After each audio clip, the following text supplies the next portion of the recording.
बारदाण्याअभावी शासकीय सोयाबीन खरेदी केंद्र ठप्प. 2 दिवसात खरेदी केंद्र सुरू न झाल्यास शिवसेना छेडणार आंदोलन. बारदाण्याअभावी बुलढाण्यातील शासकीय सोयाबीन खरेदी केंद्र ठप्प झाले आहे. दरम्यान 2 दिवसात खरेदी केंद्र सुरू न झाल्यास शिवसेनाने आंदोलन छेडण्याचा इशारा दिला आहे. गेल्या वर्षभरापासून सोयाबीन हमी भावावरून नाराज शेतकऱ्यांना आता खरेदी केंद्रावरही अडचणीचा सामना करावा लागतो आहे. बारदाना तुटवड्याने बुलढाण्यातील अनेक सरकारी सोयाबीन खरेदी केंद्रच बंद असून शासकीय सोयाबीन खरेदी केंद्र चालकांनाही ही खरेदी पूर्वपदावर कधी येणार याबाबत कल्पना नाही.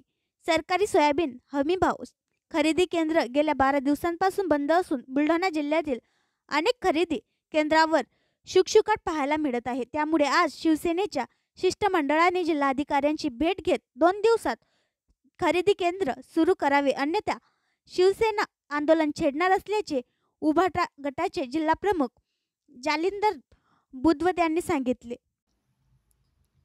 आणखी नवीन व्हिडिओ पाहण्यासाठी आमच्या देशमुख एक्सप्रेस न्यूज चॅनलला सबस्क्राईब करा, लाईक करा आणि शेअर करा.